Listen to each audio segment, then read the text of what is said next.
Good evening, everyone. Now we are just revising the chapter Human Eye and Colorful World. इसका revision कर रहे हैं और कल कुछ टॉपिक ले लिए थे हमने. सबसे पहला क्या पढ़ा था? स्ट्रक्चर ऑफ ह्यूमन आई. उसके बाद हमने किसकी बात कर ली थी? Power accommodation. उसके बाद हमने किसकी बात कर ली थी? ठीक है. उसके बाद defect of vision in human आई कितने थे? 5. कौन कौन से थे? मायोपिया, हाइपरमेट्रोपिया, स्ट्रेस बायोपिया, ये सारे हमने बात कर ली थी, है ना. एक एक चीज आपको समझा दी थी. क्या क्या क्वेश्चन आ सकते हैं वो हम डिस्कस करेंगे. PYQs ये सारे पेपर उठा के बात करेंगे. आज हम बात कर रहे हैं, the topic is refraction through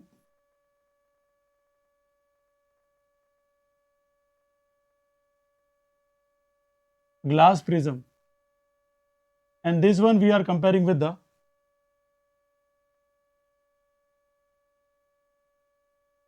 refraction through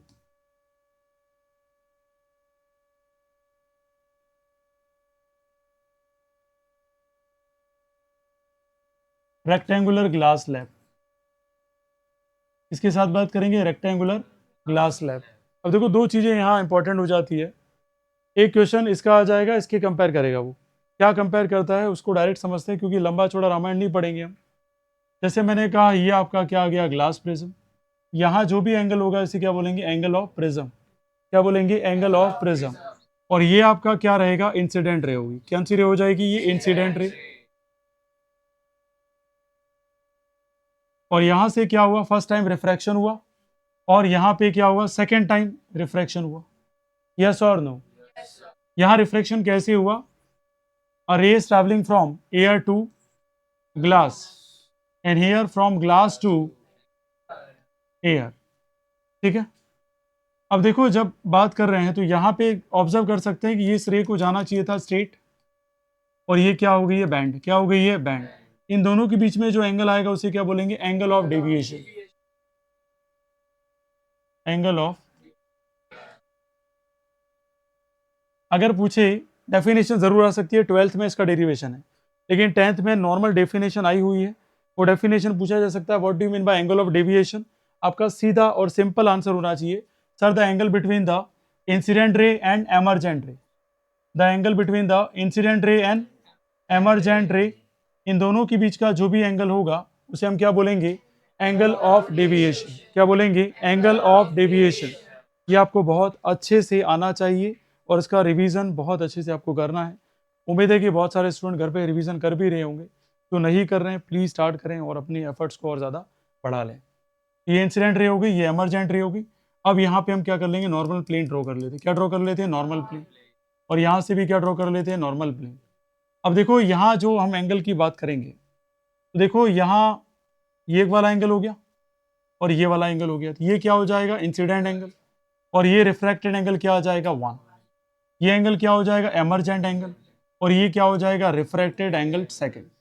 बात समझ में आ गई क्या? ये प्रिज्म में काफी डिटेलिंग जो है, जो एनसीईआरटी में दे रखी है. ठीक है. लेकिन हमेशा कंपैरेटिवली क्वेश्चन पूछता है. जैसे ग्लास स्लैब हम बना लेते हैं, और क्वेश्चन क्या पूछेगा? एक यहां से रे आई, बैंड हुई, अगेन पैरेलल. कहने का मतलब PQRS,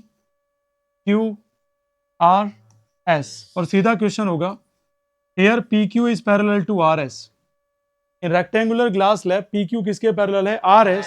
बट प्रिज्म में नाम ले लो PQRS. यहां जो PQ है वो नॉट पैरेलल क्या है? RS. तो पूछेगा explain the reason why it is here. आप सीधा और सिंपल वर्ड्स में इसका आंसर देने की ट्राई करना. सरफेस एरिया से रिलेट करें. सबसे पहले किससे रिलेट करें? Surface area. जो इंटेलिजेंट स्टूडेंट है उसे तो पता है. Here upper part surface area is equal to lower part surface area. तो इससे फायदा क्या है? जितना यहाँ पे इंसिडेंट एंगल है उतना यहाँ पे क्या आ जाएगा? Emergent angle. Are you getting my point? दोनों क्या हो जाएंगे? बराबर. और बराबर होने की वजह से जो इंसिडेंट एंगल है या इंसिडेंट रे है और एमरजेंट रे है जो एंगल बनाएगी, ठीक है, तो इन दोनों की वजह से, सेम एंगल की वजह से दोनों के दोनों क्या हो जाएंगे? Parallel. PQ is parallel to RS. यहाँ क्या प्रॉब्लम होगी सर? आप सीधा बोलेंगे सर लोअर पार्ट एरिया, और दूसरा कौन सा है, अपर पार्ट एरिया। देखा जाए तो डज नॉट इक्वल, ये दोनों इक्वल नहीं है। बिल्कुल सिंपल वर्ड्स में आप एस चांद में देखेंगे तो भी मिल जाएगा, स्टैंडर्ड ऑथर है। प्रदीप पब्लिकेशन देखेंगे स्टैंडर्ड ऑथर है, ठीक है। और भी आप देखेंगे लोकल ऑथर तो ठीक है, कुछ कुछ क्या क्या कुछ कह लेते हैं, उसके समझ में नहीं आता है, ताकि जाएंगे तो इस पब्लिकेशन पे ही जाएं और एस चांद का जो भी ऑथेंटिक है एडिशन उस पर जाएं तो बेटर रहेगा, ठीक है। नहीं तो अरिहंत की पब्लिकेशन भी बहुत बढ़िया है, उसमें भी बहुत अच्छे से एक्सप्लेन किया हुआ है। तो आप देखेंगे दोनों की दोनों क्लियर हो गई। और नीचे वाला जो पार्ट है कैसा है, ज्यादा एरिया। अब लोअर पार्ट एरिया ज्यादा है, इसको और डिटेल में समझाने की कोशिश करें। मान लो अगर प्रेशर से रिलेट करना है, अब देखो पहला क्वेश्चन ये पूछा कि यहाँ P Q is parallel to R S है और यहाँ P Q is not parallel to R S है। दूसरा क्वेश्चन क्या पूछा जा सकता है हमें, सेकेंड क्वेश्चन पूछा जा सकता है प्रिज्म में जो रे है, कौन सी रे है बॉस, ठीक है, बैंड होती है डाउनवर्ड, वाई, अपवर्ड क्यों नहीं होती। इसी क्वेश्चन को घुमा लिया उसने, पैरेलल वाले क्वेश्चन को घुमा के उसने क्या पूछ लिया, डाउनवर्ड क्यों बैंड हो जाती है, ये इंसिडेंट रे थी, अपर क्यों नहीं गई, ये एमरजेंट रे की फॉर्म है, डाउनवर्ड क्यों चली गई। तो आप बिल्कुल पैशंस के साथ आंसर दें। क्या आंसर देंगे, अब डिटेल में समझाना पड़ेगा। Sir we know that pressure is equal to क्या फॉर्मूला होता है, फोर्स अपॉन एरिया। अबर जो अपर पार्ट है ये क्या है, पिक्यूलर शेप है, कैसी शेप है ये, पिक्यूलर। और पिक्यूलर शेप का मतलब पॉइंट साइज एरिया, कैसा एरिया है, और जहां पर पॉइंट साइज एरिया होता है वहां पे एरिया क्या हो जाता है, मिनिमम टू मिनिमम। और एरिया क्या हो गया, मिनिमम टू मिनिमम। प्रेशर क्या हो गया, मैक्स टू मैक्स। प्रेशर क्या हो गया, मैक्स टू मैक्स, जिसकी वजह से हमारी जो एमरजेंट रे है वो डाउनवर्ड की तरफ क्या हो गई, बैंड, क्या हो गई, बैंड। और लोअर पार्ट की बात करें तो लोअर पार्ट, ये किसकी बात की मैंने, अपर पार्ट। और अभी मैं किसकी बात कर रहा हूं, lower part. You must be try to understand. तो लोअर पार्ट में अगर देखूंगा तो एरिया क्या है, मैक्सिमम, एरिया क्या है, तो प्रेशर क्या हो जाएगा, मिनिमम। इसलिए इस रे को ये अपवर्ड उठा नहीं पाता और कहां चली जाती है, ये डाउनवर्ड। क्या ये दोनों चीजें आपको क्लियर हो गई, कोई डाउट है किसी को इसमें, कंफर्म। तीन टाइप के क्वेश्चन हमने समझे। पहला क्वेश्चन सीधा सीधा हमने समझा कि what is the definition of angle of deviation. Sir it is the angle between the incident ray and emergent ray, this is called. Second concept हमने समझा, रेक्टेंगुलर ग्लास स्लैब में पी क्यू किसके parallel होती है, but हमारा जो prism है उसमें पी क्यू किसके पैरेलल नहीं होती, आर एस के। तो सीधा हमने सरफेस एरिया से दोनों को क्या कर दिया, रिलेट, कि सर यहाँ अबव एंड बॉटम दोनों में सरफेस एरिया क्या रहता है, सेम। या बोले तो upper part and lower part दोनों में सरफेस एरिया क्या रहता है, सेम। इसलिए हम यहाँ पे बात कर रहे हैं। यहां हमने क्या समझा, हमने सीधा सीधा बोला सर यहाँ जो टॉप पार्ट है या टॉप पोर्शन उसका एरिया क्या है, सर मिनिमम है। तो कैसी शेप दिख रही है, पिक्यूलर, पॉइंट साइज है सर। एरिया यहाँ पे क्या है सर, डिफरेंस हो गया। और लोअर पार्ट में एरिया क्या है, ज्यादा। और अगर एरिया वेरिएशन आ गया वहां पर प्रॉब्लमेटिक कंडीशन यहाँ डेवलप हो गई, जिसकी वजह से पी क्यू किसके पैरेलल नहीं होगी, आर एस के पैरेलल नहीं होती है। थर्ड क्वेश्चन हमने क्या समझा कि सर एमरजेंट रे है वो डाउनवर्ड ही क्यों बैंड हो जाती है, ये क्यों अपवर्ड बैंड नहीं होती। तो सीधा आंसर देंगे प्रेशर की फॉर्म में। क्या बोलेंगे, सर हमने 9th क्लास में पढ़ा है प्रेशर का फॉर्मूला क्या होता है, force upon area. Area max to max कहां पे, नीचे, लेकिन ऊपर वाला जो एरिया है वो क्या है, मिनिमम। तो ऊपर वाला प्रेशर कहां डालेगा, डाउनवर्ड, कहां डालेगा, डाउनवर्ड। तो नीचे तो प्रेशर बहुत मिनिमम हो गया है, क्योंकि एरिया ज्यादा होने की वजह से नीचे वाला प्रेशर अप्लाई कर रहा है, तो कैसा कर रहा है, मिनिमम टू मिनिमम। और ऊपर जो एरिया है वो क्या है, मिनिमम है, जिसकी वजह से प्रेशर क्या हो गया, ज्यादा, क्या हो गया, ज्यादा, या मैक्स टू मैक्स हो गया, जिसकी वजह से ये रे क्या होगी, डाउनवर्ड। क्या इस कॉन्सेप्ट में किसी को भी कोई प्रॉब्लम, अगर आ गया समझ में सभी को। देखो किसी को डाउट है और वो नहीं पूछे तो उससे बड़ा टेररिस्ट कोई हो सकता नहीं है। मेरा किसी को भी टॉर्चर करने से कोई रिलेशन नहीं है, मेरा एक ही टारगेट है कि आपका फ्यूचर सुधर जाए। फिर भी कोई गंदी लैंग्वेज से मुझसे बात करता है, मुझे उससे कोई फर्क पड़ता नहीं है। मैंने पहले ही कहा है कि मुझे सबसे बड़ा फर्क क्या पड़ता है, पता, मैं क्या सोचता हूँ वो इंपॉर्टेंट है, सामने वाला क्या सोचते हैं उससे मुझे कोई फर्क पड़ता नहीं। क्योंकि मार्केट में हजारों लोग बोलते हैं नेगेटिव, उससे अगर मुझे फर्क पड़ जाता तो मैं यहाँ तक बात ही नहीं करता। ठीक है, तो बेटर है आप अपने करियर पे फोकस करें, किस तरीके से स्टडी करनी है, क्या मटेरियल आपको चाहिए, किस तरीके से आपको पढ़ना है, कहाँ प्रॉब्लम है, मेरे से डिस्कस करें, I will clear out your doubts. यहाँ तक को डाउट है किसी को? अरे आया उड़ गया ही। ठीक है, तो सिंपल कंडीशंस थी। अब हम नेक्स्ट टॉपिक की तरफ बढ़ते हैं, और नेक्स्ट टॉपिक हमारा यहाँ पर है डिस्पर्जन। किसकी बात करने वाले हम लोग? डिस्पर्जन। देखो यहाँ पे किस टाइप के कॉन्सेप्ट हमें पूछे जाते हैं वो भी हमें समझने की जरूरत है। फिर आता है साथ साथ में लेके चलूंगा मैं कौन सा? Double dispersion. ठीक है, डबल, ठीक है, डबल डिस्पर्जन। अब देखें क्या है डबल डिस्पर्जन, या डिस्पर्जन की बात करें तो सिंपल वर्ड्स में अगर हम बोलें, डिस्पर्जन का मतलब क्या है? आपके पास सबसे पहले क्या है? व्हाइट लाइट है। क्या है बॉस? और ये जो व्हाइट लाइट है वो किस में कन्वर्ट हो रही है? किस में कन्वर्ट हो रही है? स्पेक्ट्रम। लेकिन क्यों कन्वर्ट हो रही है वो जानना भी जरूरी है। क्या चेंज हो रहा है? मैंने यहां लिख दिया चेंज इन मीडियम। क्या इसके लिए प्रिज्म रिस्पॉन्सिबल है? क्या ये 7 कलर जो आ रहे हैं उसके लिए प्रिज्म रिस्पॉन्सिबल है? तो आंसर रहेगा नो। गलती से भी यस नहीं बोलना है आपको। मैंने पहले ही कहा प्रिज्म की कोई रिस्पॉन्सिबिलिटी नहीं है। आप अगर रेड कलर पास करेंगे प्रिज्म से तो रेड के और कलर बन जाएंगे क्या? नहीं बन सकते भाई। तो गलती से भी सीबीएसई में कई दफा ये क्वेश्चन पूछा हुआ, many times the CBSE board asked this question, is prism is responsible for the deviations? तो आंसर हमारा क्या रहेगा? नो। यहाँ स्पेक्ट्रम में ऑलरेडी व्हाइट लाइट के पास कितने कलर थे अलग अलग? अरे यस और नो? आप देख सकते हैं यहाँ पे कितने कलर की बात चल रही है? 7 कलर्स। किसकी बात चल रही है?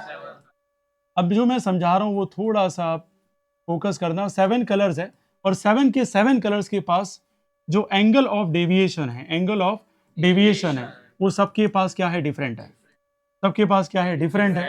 अगर शॉर्ट में बोलूं तो जो एंगल ऑफ डेविएशन वॉयलेट के पास है वो ज्यादा है, और एंगल ऑफ डेविएशन रेड का सबसे क्या है? कम। इसके बाद एक और कॉन्सेप्ट आ जाता है जिसे हम क्या बोलते हैं? Wave length. तो आपको ये भी पता है कि सबसे ज्यादा अगर वेवलेंथ की बात करें तो सबसे ज्यादा वेवलेंथ किसकी है? रेड। किससे ज्यादा है? ये वॉयलेट। तो सबसे बड़ा रोल कौन रिस्पॉन्सिबल है यहाँ पर? डेविएशन। और डेविएशन हुआ क्यों है? Change in medium. ठीक है, फिर मैं कह रहा हूं अगर आप प्रिज्म आंसर देते हैं तो आपको खुद को सोचना है, अगर मैं रेड कलर पास करता हूं तो मुझे क्या मिल रहा है? रेड ही मिल रहा है। क्या मुझे रेड से कोई दूसरे कलर मिले? ऑलरेडी व्हाइट लाइट में कितने कलर थे? 7। ये सेपरेट क्यों हुए हैं? मीडियम के चेंज होने की वजह से। सर मीडियम में चेंज हुआ तो क्या हुआ सर? डेविएशन। और कौन प्रोड्यूस हुआ यहां पर? तो एंगल ऑफ डेविएशन आ गया इधर। और जैसे ही एंगल ऑफ डेविएशन यहाँ एग्जिस्ट करता है, आपके दिमाग में समझ में आना चाहिए सेपरेशन होगा। और इसी सेपरेशन को हम शॉर्ट में क्या बोलते हैं? स्पेक्ट्रम। क्या बोलते हैं? और ये स्पेक्ट्रम यहाँ पे बनना शुरू हो गया, और ये स्पेक्ट्रम को हम शॉर्ट में क्या बोलते हैं? VIBGYOR। सबसे टॉप में अगर टॉप की बात करें वेव लेंथ के परस्पेक्टिव में तो सबसे पहले टॉप, फिर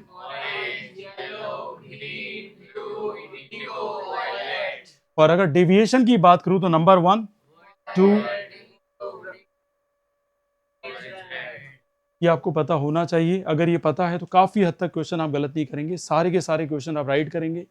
फिर कह रहा हूं जिस स्टूडेंट के पास एस चांद है नहीं है तो आप किसी दोस्त को बोल दो वो ग्रुप में डाल दे उसके क्वेश्चंस। काफी इंपॉर्टेंट है। मैं कह रहा हूं जिसने एस चांद को प्रोसीड किया एक भी क्वेश्चन साइंस का गलत नहीं हो सकता, क्योंकि काफी हेल्पफुल है वो कॉपी, और उस बुक्स के अंदर एक एक क्वेश्चन टॉपिक वाइज दे रखा है।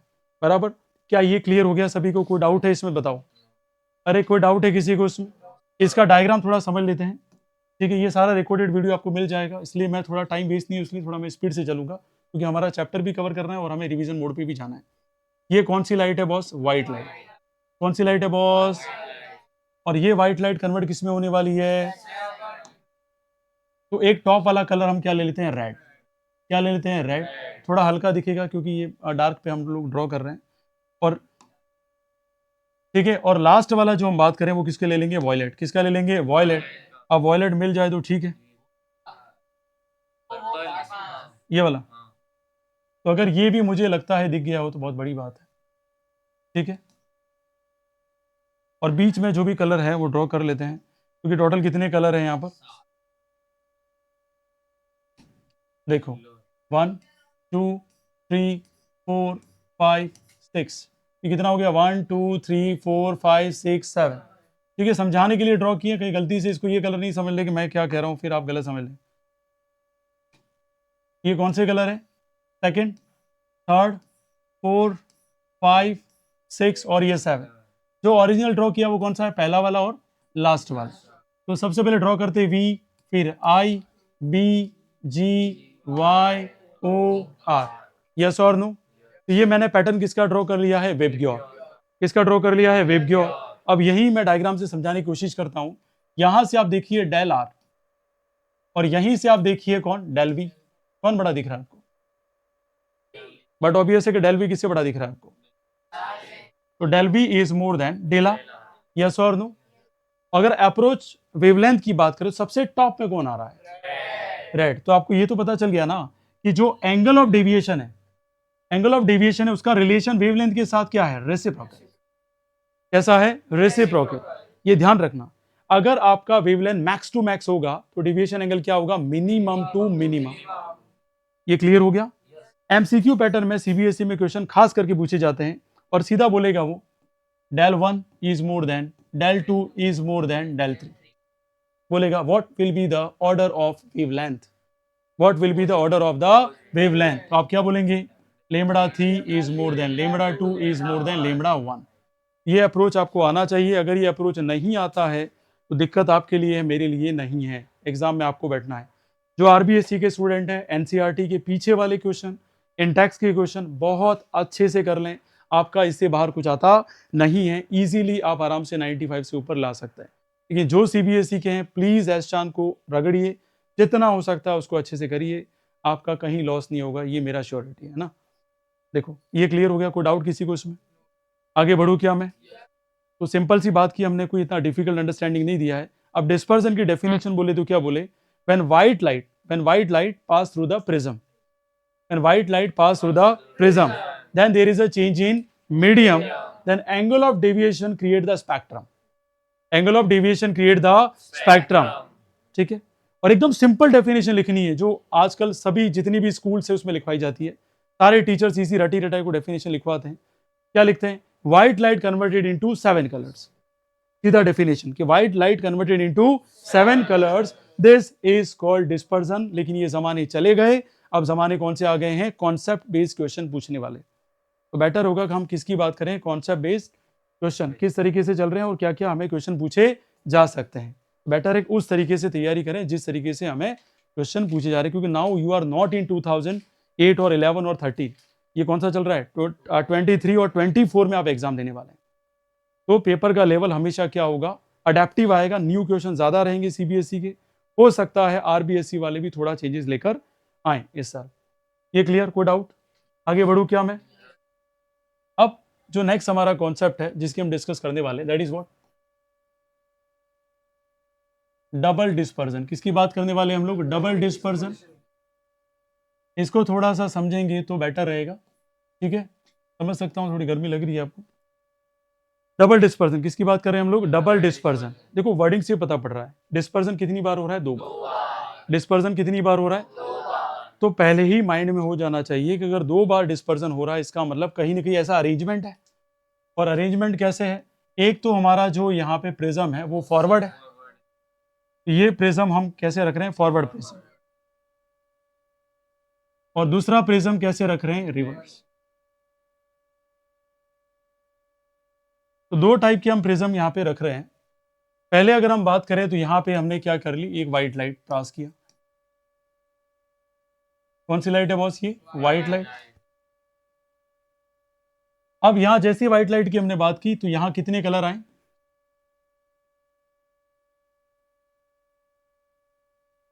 यस और नो।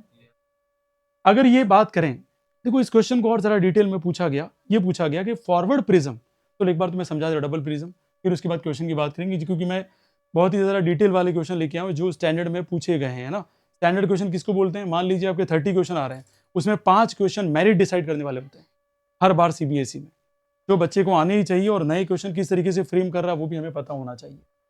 और यहाँ पे क्या होगी,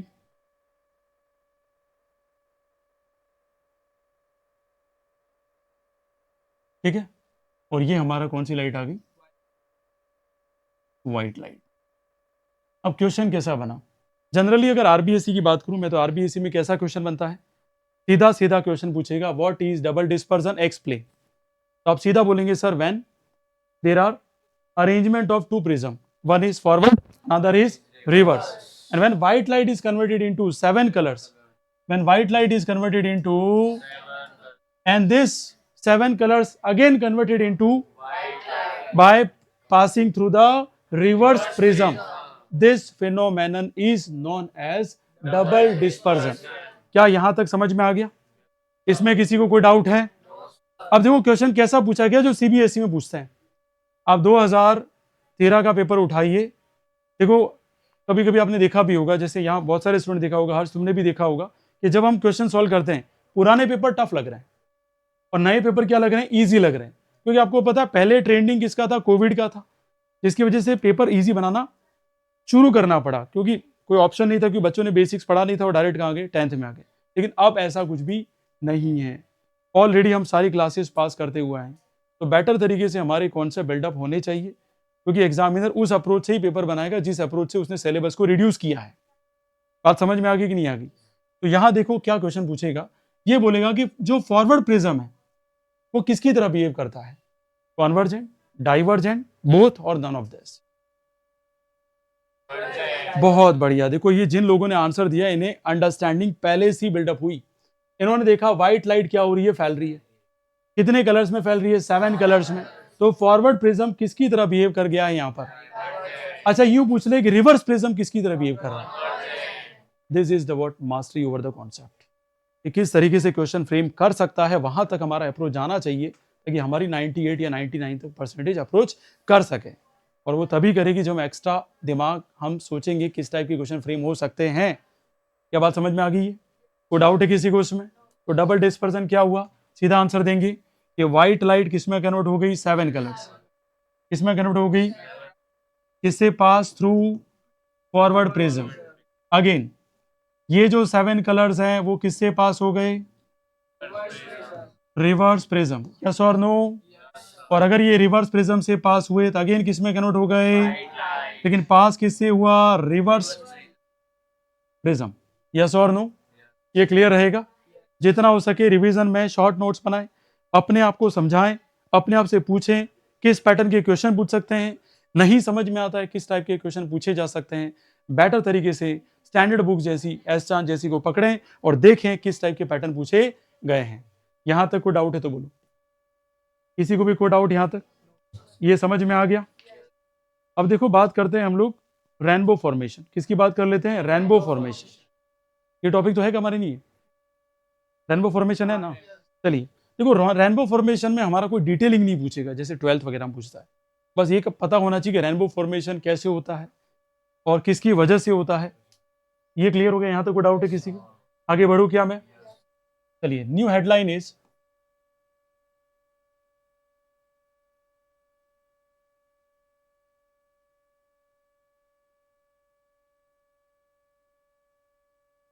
देखो रेनबो फॉर्मेशन रिवीजन है, इसलिए थोड़ा डिटेल में नहीं जाएंगे, जितना हो सके क्वेश्चन पे डिस्कस करेंगे। पैटर्न क्या है फिक्स, तो आपको पता है हमारे एटमॉस्फेयर में क्या होती है, ड्रॉपलेट्स। क्या होती है? और मैं किसी एक वाटर ड्रॉपलेट को कंसिडर करके समझाने की कोशिश करूंगा कि रियल में होता क्या है। यहां से सनलाइट आई, और यस और नो? और रियल में यहाँ पे क्या हो जाएगी? बैंड। क्या हो जाएगी? बैंड। तो बैंड होने के बाद क्या हुआ यहाँ पर? यहाँ सबसे पहले क्या हुआ बताओ मुझे? क्या हुआ? रिफ्रैक्शन। और अंदर क्या होने वाला है? TIR। क्या होने वाला है? TIR। और टकराई यहां से क्या होगी? रिफ्लेक्ट। क्या हो गई? रिफ्लेक्ट। क्या हो गई? रिफ्लेक्ट। आपको पता होना चाहिए ये कौन सी लाइट थी? White light. कितने कलर्स में कन्वर्ट हुई होगी वो? 7 कलर्स में। सारे कलर नहीं ड्रॉ कर रहा हूं, खाली लिख दूंगा 7 कलर्स। बात समझ में आ गई क्या? फिर वापस इसी 7 कलर्स का क्या हो गया यहाँ पर? TIR। अरे हाँ या ना? और वापस हमें क्या मिल जाएगा इधर? White light. बात समझ में आई कि नहीं आई? अब कई लोग ये सोच रहे होंगे कि यहाँ 7 कलर्स मिल जाए हमें, ठीक है? ये थोड़ा दिमाग लगाइए आप। पहले भी हमने क्या पढ़ा था? फॉरवर्ड और रिवर्स। यहां क्या हो रहा है? एयर से कहां जा रही है? सॉरी, कहां जा रही है? Water droplet. और यहां वाटर से कहां जा रही है? रिवर्स ऑर्डर फॉलो कर रहा है कि नहीं कर रहा है? यहाँ पे आपको कौन से कलर दिखेंगे? 7 कलर्स। ऐसी ऐसी सारे ड्रॉपलेट्स, ऐसा नहीं में एक है, दो है, ऐसी ऐसी इनफाइनाइट ड्रॉपलेट जिसे मैं काउंट भी नहीं कर सकता, और इनसे पास होते हुए सारे सारे रेनबो फॉर्मेशन होता है। और आपको 7 के 7 कलर्स यहाँ पे ड्रॉ करते हुए दिखेंगे, जैसे फर्स्ट कलर, सेकेंड, थर्ड, 4, 5, 6 और 7, ये सारे कलर आपको दिखना शुरू हो जाएंगे और आपको ऐसे लगेगा कि पूरा रेनबो फॉर्मेशन हो गया, लेकिन हर एक ड्रॉप इसमें पार्टिसिपेट करती है, तब जाके टोटल क्या बनता है? Rainbow formation. और जरूर पूछा जाएगा क्वेश्चन कि ड्रॉप के अंदर क्या होता है, जो वाटर ड्रॉपलेट उसके अंदर क्या होता है? TIR। अच्छा, TIR क्या है? टोटल, इंटरनल और क्या बोलेंगे? रिफ्लेक्शन। ये बात बहुत अच्छे से पता होनी चाहिए। कितनी बार रिफ्रैक्शन होता है? तो 2 बार। कितनी बार रिफ्रैक्शन होता है? 2 बार। पहला रिफ्रैक्शन क्या कहलाएगा? लाइट एयर से कहां जा रही है? वाटर। फिर वाटर से कहां आ रही है? यहां तक कोई डाउट है तो बोलो। ये क्लियर हो गया सभी को? सारी ड्रॉपलेट्स मिलती है, इसलिए रेनबो फॉर्मेशन दिखता है। गलती से भी दिमाग ये नहीं लगाए, अगर ऐसा होता कि ये यहाँ पे 7 कलर प्रोड्यूस कर देता तो सारे के सारे ड्रॉपलेट्स अलग अलग, पूरा स्काई है वो ब्लू ना हो कि क्या होता? समझ में आ गई बात? यस और नो? नहीं, वो अलग बात है बेटा, ब्लैक वाले ब्लैक ही जिंदगी है इनकी, ठीक है? वो जब भी आएंगे ब्राइट में तब जाके उनकी कॉन्सेप्ट समझ में आने लग जाएगा, ठीक है? मजाक कर रहा हूँ, थोड़ा सा फोकस करें ना, अंडरस्टैंडिंग जितनी हो सकती है बेटर रहेगा। ये क्लियर हो गया? कोई डाउट है? अब रेनबो फॉर्मेशन में ऐसे कैसे क्वेश्चन पूछ पता है? पहले तो पूछा जाएगा प्राइमरी रेनबो क्या होता है? प्राइमरी रेनबो फॉर्मेशन कोई बता सकता है क्या है? और एक बात आती है सेकेंडरी रेनबो फॉर्मेशन। इसे मजाक में नहीं लें, ये कई बार डिफरेंस पूछ लिए भाई कि what is the difference between primary rainbow and secondary rainbow. मान लीजिए सिंगल रिफ्रैक्शन पे हमें क्या मिल जाए? 7 कलर। क्या मिल जाए? या वन टाइम रिफ्रैक्शन हुआ और हमें क्या मिल गया? समझ में आई बात? या स्पेक्ट्रम ले लूं मैं, शॉर्ट में क्या बोल दूं? स्पेक्ट्रम। जैसे कि मैंने कहा नॉर्मल मैंने प्रिज्म ले लिया और 7 कलर सेपरेट हो गए और मेरा रेनबो फॉर्मेशन तो वैसे टेबल पे भी हो जाएगा अगर एक्सपेरिमेंट में करूंगा तो मैं। आर यू गेटिंग और नॉट? जरूरी नहीं है कि इस बादल में ही सब कुछ होता है रेनबो, ठीक है? वो नेचुरल है और हम भी कर सकते हैं artificial. Are you getting my point? हम करवा सकते हैं, यहां से टॉर्च लगा दी, रेनबो फॉर्मेशन के लिए हमने प्रिज्म का एंगल सेट किया और हमें रेनबो फॉर्मेशन मिलेगा। वो क्या कहला गया? प्राइमरी हमने क्या कराया? रिफ्रैक्शन। मतलब सिंगल टाइम रिफ्रैक्शन से क्या मिल जाए? स्पेक्ट्रम। मतलब व्हाइट लाइट अगर 7 कलर में कन्वर्ट हो जाए, कब? सिंगल टाइम रिफ्रैक्शन पर, उसे क्या बोला जाएगा? Primary rainbow formation. अच्छा, 2 बार रिफ्रैक्शन हो जाए, कितनी बार रिफ्रैक्शन होता है? 2 बार रिफ्रैक्शन हो जाए तो क्या बोलेंगे? क्या यहां तक समझ में आ गया? हो सकता है कोई गुमराह करने के लिए आप यूं भी बोल दे, अच्छा ये बता, सर ने ये बताया तो यहां पर फिर व्हाइट लाइट क्यों नहीं आई? अरे गधे, ये टच में है तो वापस व्हाइट लाइट किस में कन्वर्ट हो गई? 7 कलर में कन्वर्ट नहीं हुई, वापस ये फॉलो करी, फिर ड्रॉपलेट ये फॉलो करेगी, ये ड्रॉपलेट भी वही फॉलो करेगी, और पूरा बड़ा सा हमें क्या दिखता है? Rainbow formation. क्या ये बात समझ में आ गई? यहां तक कोई डाउट है किसी को? ये चीजें आपको बहुत अच्छे से माइंड सेट रखनी है। Primary rainbow formation and secondary rainbow formation, दोनों में डिफरेंस पता होना चाहिए। जो वाटर ड्रॉपलेट होती है उसके अंदर क्या होता है? तो क्या होता है? TIR। उसके बाहर क्या होता है? तो 2 बार रिफ्रैक्शन। क्या यहां तक कोई दिक्कत? हम स्टैटिक कॉन्सेप्ट की डिटेल बात कर रहे हैं, हम कहीं पर भी डीप जाने की कोशिश नहीं करेंगे, because now we are in 10th standard, not in 12th। ठीक है, मैं फिजिक्स के जो बैच लेता हूं वहां पे और डिटेल डिस्कस करते हैं, डीपली डिस्कस करना पड़ता है, क्यों हुआ, क्या था, एंगल मेजरमेंट क्या होंगे, sine i by sine r कैसे होगा। ठीक है, वो बात हम यहाँ नहीं करेंगे क्योंकि ये एक लोअर स्टैंडर्ड है। जब हायर स्टैंडर्ड में आप जाएंगे डेफिनेटली हम डीप में बात करेंगे। इसके बाद बात आती है किसकी? Rainbow formation. समझ में आ गया सभी को? किसी को डाउट है रेनबो फॉर्मेशन में? बताओ। ठीक है, इसके बाद बात करेंगे हम लोग एटमॉस्फेरिक रिफ्रैक्शन। किसकी बात करेंगे हम लोग? पहले तो हमें यह समझना होगा कि ये एटमॉस्फेरिक क्या है भाई। एटमॉस्फेरिक रिफ्रैक्शन की अगर हम बात करें तो क्या चीज यहां पे बोली जा रही है और किस तरीके से इसको अंडरस्टैंडिंग में लाना है, पहले तो समझिए एटमॉस्फेयर में हो रहा है। तो मैं एक सिंपल सा क्वेश्चन पूछ लेता हूं आप लोगों से, क्या यहां पर मीडियम चेंज हो रहा है? अरे यस और नो? क्या यहां पर मीडियम चेंज हो रहा है या नहीं? यस और नो? अच्छा, यस बोल दिया यहां पर, ठीक है। अच्छा मैं बोलूं, मीडियम एयर मीडियम ही है, ठीक है, सुनना ध्यान से, मीडियम तो एयर मीडियम ही है, और एक जगह एयर कैसी है, हॉट एयर, और एक एयर कैसी है, कोल्ड एयर। क्या ये मीडियम तो एयर ही दो, यस और नो? क्या मीडियम चेंज हो रहा है? क्या मीडियम चेंज हो रहा है? नहीं भाई, डेंसिटी वेरिएशन है।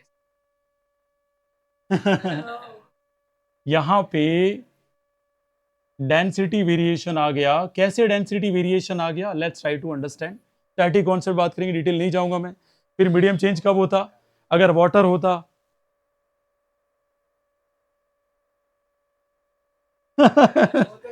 सबके सब गैसेस ही कहलाती है, और हम इसको एयर ही कंसिडर करते हैं, क्योंकि एयर में हम बोलते हैं 99% सारी गैसेज होती है, और 1% कुछ कार्बन वगैरह होती है ना, उसमें सारी अदर गैसेज आ गई। जैसे 78% हम क्या ले लेते हैं, नाइट्रोजन, 21% क्या ले लेते हैं, ऑक्सीजन, उस सबको एयर ही कहते हैं भाई, ठीक है। इसलिए गलती से भी ये खोपड़ी नहीं लगाएं। Are you getting my point? ये चीजें बहुत अच्छे समझना चाहिए, ठीक है। तो एटमॉस्फेयर ही नहीं पता है तो जिंदगी झंड है, फिर भी घमंड और मामले सारे प्रचंड है। तो पहले ये समझिए कि एटमॉस्फेयर का मतलब है सारी गैसेस का कॉम्बिनेशन, और एयर का मतलब हम सब ले ही रहे हैं। अच्छा, किसी के फेफड़े में नाइट्रोजन जा रही है, किसी के फेफड़े में ऑक्सीजन जा रही है, ऐसा तो है नहीं। सबके फेफड़े में नाइट्रोजन जा रही है, और सबके फेफड़ों में क्या जा रही है, ऑक्सीजन। यही है फायदा कि नाइट्रोजन रिएक्ट नहीं करती है, और ऑक्सीजन हमें हेल्प करती है सर्वाइव करने के लिए। अगर जिस दिन नाइट्रोजन हमसे रिएक्ट कर गई, हम भी एक्शन में आ जाएंगे, यस और no? Are you getting my point? थोड़ा सा ध्यान रखें इन चीजों। अच्छा ये बताओ, चिप्स के पैकेट हो तो इसमें नाइट्रोजन क्यों भरी जाती है? क्योंकि वो खराब तो नहीं होती, साथ साथ हमें रिएक्ट भी नहीं करती है। Are you getting my point? नहीं तो साला दूसरी भर दो उसके अंदर, हैं, भर दो क्लोरीन जैसी, खाती बेहोश हो जाएगा तुम। समझ में आया कि नहीं आया? क्लोरोफॉर्म डाल दो उसमें, मजा आ जाएगा। चिप्स भी खाएंगे और 3-3 दिन तक उठ नहीं पाएंगे। Are you getting my point? चलिए खैर बात करते हैं। यहाँ डेंसिटी वेरिएशन है, किसका वेरिएशन है बॉस? Density variation. कैसे सर, क्या प्रूफ है आपके पास? बिल्कुल है भाई प्रूफ। हॉट एयर, कैसी एयर है भाई? किसके जैसी हॉट है ये? कैटरीना कैफ, ठीक है, याद रखना। क्या समझे भाई? ठीक है। यहाँ सिस्टर सोच रही है साला हरामी क्या बोल रहा है। अरे भाई मेरा कोई इंटेंशन नहीं है, ताकि आपका एंटरटेनमेंट हो और ढंग से समझ सको। हॉट एयर की बात करें तो हॉट एयर में पार्टिकल क्या होंगे? Far from each other, far from each other. तो मैं डेंसिटी की बात करूं, density of the hot reason, तो आपको पता है फॉर्मूला क्या रहेगा? Mass upon volume.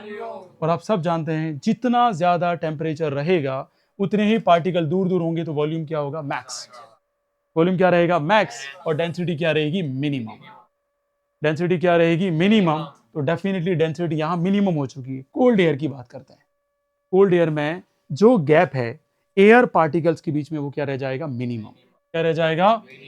तो डेंसिटी जो कोल्ड रीजन की है, यहां बात करें मास और यहां बात करें वॉल्यूम, तो डेफिनेटली वॉल्यूम क्या हो जाएगा? मिनिमम। और डेंसिटी क्या हो जाएगी? क्या बात समझ में आ गई? Can I say that variation हो गया? अरे यस और नो? क्या मीडियम सेम है? अरे यस और नो बोलने में थोड़ा ढंग का बोलना पड़ेगा ना, ये अपने को कॉन्फिडेंस होना चाहिए कि है या नहीं है, है तो है, नहीं तो क्यों, दोनों आना चाहिए। ऐसा नहीं नहीं है, वो उस मास्टर के पास करना पड़ेगा जिसको खुद की नहीं पता है या नहीं। आपको पता अभी तक पढ़ते हैं मीडियम चेंज का मतलब क्या है? एयर से कहाँ जाए? वाटर। एयर से कहाँ जाए? ग्लास। कोई दूसरा है क्या एयर के अलावा? यहाँ पर पूरा एटमॉस्फेयर की बात चल रही है, यस और नो? और फिर भी हमें कुछ नहीं आता तो ठीक है। फिर डायलॉग है ना हर्ष का, लुक था वो,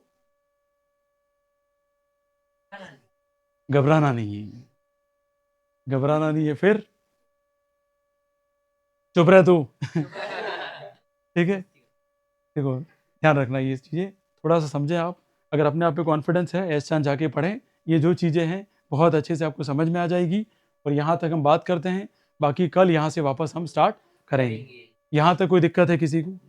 आज जो पढ़ा है वो समझ में आया क्या? तो हम वापस रिवाइज करते हैं, फटाफट आ जाइए जल्दी फटाफट। सबसे पहले हमने किसकी बात कर रही थी? Refraction through glass. दो चीजों का कंपैरिजन हुआ, रेक्टेंगुलर ग्लास स्लैब, थोड़ा स्पीड से करूंगा मैं, समझना। एक तरफ क्या था? प्रिज्म था। हमने कहा यहाँ पी क्यू किसके पैरेलल होती है? R S. यहाँ P Q parallel R S के नहीं होती है। क्यों नहीं होती? यहाँ पे ऊपर और नीचे दोनों एरिया क्या रहता है? सेम। यहाँ ऊपर नीचे एरिया सेम रहता नहीं है। फिर दूसरी हमने बात की कि यहाँ पर जो एमरजेंट रे है वो बैंड क्यों हो जाती है? लोअर की तरफ। तो हमें पता है ऊपर का जो, बिल्कुल सही का, प्रेशर क्या रहता है ऊपर वाले में हाई और नीचे वाले में क्या रहता है लो। रीजन क्यों? क्योंकि ऊपर वाला एरिया बहुत कम है और नीचे वाला एरिया बहुत ज्यादा है। जहां एरिया कम रहेगा वहां प्रेशर क्या रहेगा? ज्यादा। क्या यहाँ तक कोई समस्या किसी को? आगे बढ़ते हैं। नेक्स्ट हमने बात की थी डिस्पर्जन। डिस्पर्जन क्या होता है? व्हाइट लाइट 7 कलर्स में कन्वर्ट हो जाए, ये हमें सबको पता है। यहाँ तो कोई डाउट है किसी को? फिर हमने बात की 7 कलर्स में हमें समझना क्या है? Angle of deviation. दूसरी बात हमें ये समझनी है क्या प्रिज्म रेस्पॉन्सिबल है या नहीं है। तो हम बोलेंगे नहीं है। क्यों? क्योंकि अगर रेड कलर उसे पास कराते तो हमें क्या मिलनी थी? अलग अलग। स्पेक्ट्रम के लिए रेस्पॉन्सिबल कौन है? Angle of deviation. और कौन रेस्पॉन्सिबल है? तो स्पेक्ट्रम में कौन कौन है? विबग्योर है। अगर वेवलेंथ की बात करें तो यहां से शुरू करेंगे, रेड, ऑरेंज, और यहां बात करेंगे तो समझ में आ ही गया होगा आपको कि डेविएशन एंगल में नंबर 1 कौन रहेगा? वॉयलेट, इंडिगो, और लास्ट में कौन रहेगा? रेड। यहां तो कोई समस्या किसी को? ठीक है, तो अब बात करें यहाँ पे डेविएशन एंगल सबसे हाईएस्ट किसका रहेगा? वॉयलेट। सबसे कम किसका रहेगा? रेड। सबसे ज्यादा वेवलेंथ किसकी रहेगी? रेड। कम किसकी रहेगी? इसलिए घिसा पिटा क्वेश्चन आता है कि जो सिग्नल्स होते हैं ट्रैफिक वो रेड क्यों रखे जाते हैं? गधे को भी पता है, क्योंकि वेवलेंथ किसकी ज्यादा रहती है? रेड की। बात समझ में आ गई क्या? और डेविएशन एंगल कम रहता है स्ट्रेट टू स्ट्रेट आइज में आएगी। बात समझ में आ गई क्या? ठीक है, नेक्स्ट बात करें। नेक्स्ट वन से हमारा क्या है? डायग्राम आपको समझा दिया। व्हाइट लाइट किस में कन्वर्ट होगी? 7 कलर्स में। पहला जो भी डायग्राम का कलर था वो लिया मैंने, नेक्स्ट जैसा था वैसा लिया। बाकी तो आपको समझा दिया है VIBGYOR। और यहाँ पे हमने रिलेशन समझा कि डेविएशन एंगल है वो रेसिप्रोकल होता है किसका? वेवलेंथ। वेवलेंथ बढ़ेगी तो डेविएशन एंगल हमेशा क्या रहेगा? कम। और सीबीएसई का जो क्वेश्चन पूछा हुआ प्रीवियस ईयर में, आपको बोला गया अगर ऑर्डर है किसका?